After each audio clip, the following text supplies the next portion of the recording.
بسم اللہ الرحمن الرحیم۔ آج کی ویڈیو نبی صلی اللہ علیہ وسلم کے پہلے سفر تجارت کے بارے میں ہے۔ جناب ابو طالب کے ساتھ رہتے ہوئے تقریباً 4 سال گزر گئے اور آپ کی عمر مبارک 12 سال ہو گئی تھی۔ دستور عرب کے مطابق ابو طالب نے تجارت کے لیے رخصت کا سفر باندھا تو آپ صلی اللہ علیہ وآلہ وسلم بھی ساتھ تیار ہو گئے اور ساتھ جانے کے لیے اصرار کیا۔ جناب ابو طالب کو کسی حالت میں بھی آپ صلی اللہ علیہ وآلہ وسلم کی دل شکنی گوارا نہ تھی۔ ویسے بھی آپ صلی اللہ علیہ وآلہ وسلم اب نوجوان تھے اور سفر کی صعوبتیں برداشت کر سکتے تھے، اس لیے ابو طالب نے اجازت دے دی۔ آپ بھی قافلے کے ہمراہ ملک شام کی طرف روانہ ہو گئے۔ یہ ملک سے باہر کا آپ کا پہلا سفر تھا جو نوعمری میں تجارت کی غرض سے ہوا۔ اس سے یقیناً آپ صلی اللہ علیہ وآلہ وسلم کے تجربات اور مشاہدات میں اضافہ ہوا۔ جب یہ قافلہ ملک شام کے ضلع حوران کے قصبہ بصرہ کے مقام پر پہنچا تو وہاں رک گیا۔ یہ تجارتی قافلوں کا سابقہ معمول بھی تھا۔ وہ جب بھی اس راہ سے گزرتے تو اس جگہ قیام کرتے تھے۔ قریب ہی ایک گرجا گھر تھا جس میں ایک صالح راہب کی رہائش تھی۔ اس کا نام بحیرہ تھا۔ قافلہ عرب پہلے بھی یہاں پڑاؤ ڈالتا تھا مگر کبھی کسی نے نہیں پوچھا تھا کہ تم کون ہو، کہاں سے آئے ہو، لیکن اس دفعہ تو کایا ہی پلٹ دی گئی۔ بحیرہ راہب نے محبتیں نچھاور کر دیں، خود چل کر آئے اور انہیں دعوت دی کہ گرجا میں آئیں اور ان کی دعوت قبول کریں۔ دعوت اتنے خلوص اور چاہت سے دی گئی کہ کچھ نہ سمجھتے ہوئے بھی انہوں نے قبول کر لی۔ اہل قافلہ نے سوچا کہ محمد نوعمر ہیں، انہیں یہیں سامان کے پاس چھوڑ دیتے ہیں اور اکابر کھانے کے لیے چلے جاتے ہیں۔ ایک بچے کا جانا اتنا ضروری بھی نہیں، اس نے بڑے لوگوں کو دعوت دی ہے۔ راہب نے گرجے کے باہر کھلی فضا میں کھانے کا انتظام کیا ہوا تھا۔ سب لوگ وہاں پہنچ گئے مگر راہب کی نگاہیں کسی اور ہی کو تلاش کر رہی تھیں جو انہیں نظر نہ آئے، جس کے لیے یہ بزم محبت سجائی گئی تھی۔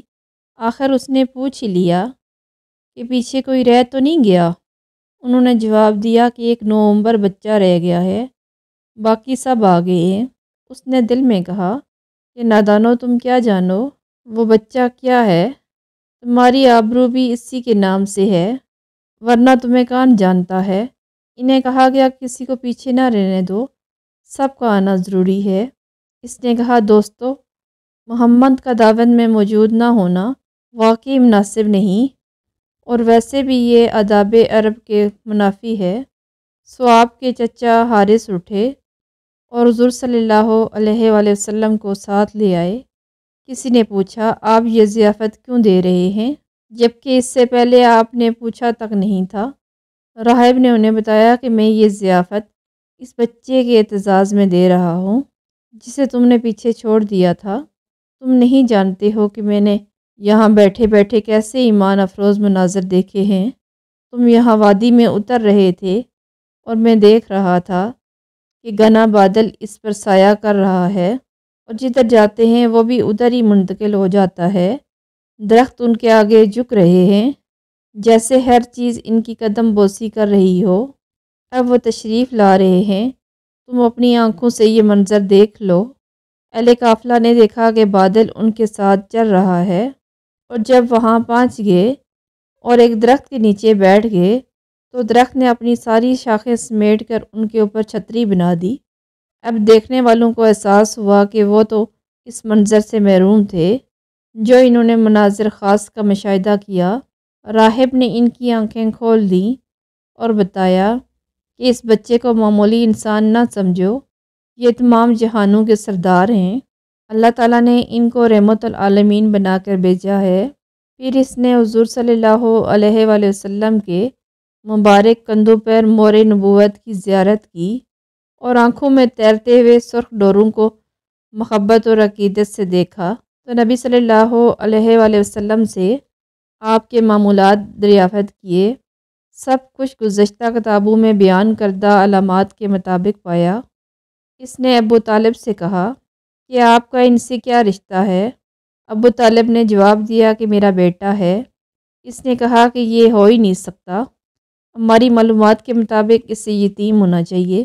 جناب ابو طالب نے بتایا کہ یہ یتیم ہی ہیں، میں ان کا چچا ہوں۔ اور اس نے کہا کہ ان کی والدہ کا کیا ہوا؟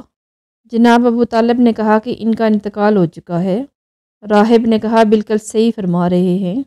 راہب نے ابو طالب سے کہا میں آپ کو نہایت تاکید سے وصیت کرتا ہوں، دیکھو کہیں ایسا نہ ہو کہ یہودیوں کے ہاتھ لگ جائے، پھر یہودی اسے شہید کر دیں گے۔ میری رائے یہ ہے کہ تم شام نہ جاؤ اور اپنا مال یہیں فروخت کر کے مکہ واپس چلے جاؤ۔ جناب ابو طالب نے اپنا مال باہر نکالا۔ نبی صلی اللہ علیہ وآلہ وسلم کی برکت سے بہت زیادہ نفع پر فروخت ہو گیا۔ ابو طالب واپس مکہ چلے گئے۔ ایک اور روایت یہ ہے کہ نبی کریم صلی اللہ علیہ وآلہ وسلم کو کسی غلام کے ساتھ واپس مکہ بھیج دیا اور خود قافلے کے ساتھ شام چلے گئے۔ ناظرین، اگر ویڈیو اچھی لگی تو چینل کو سبسکرائب کریں۔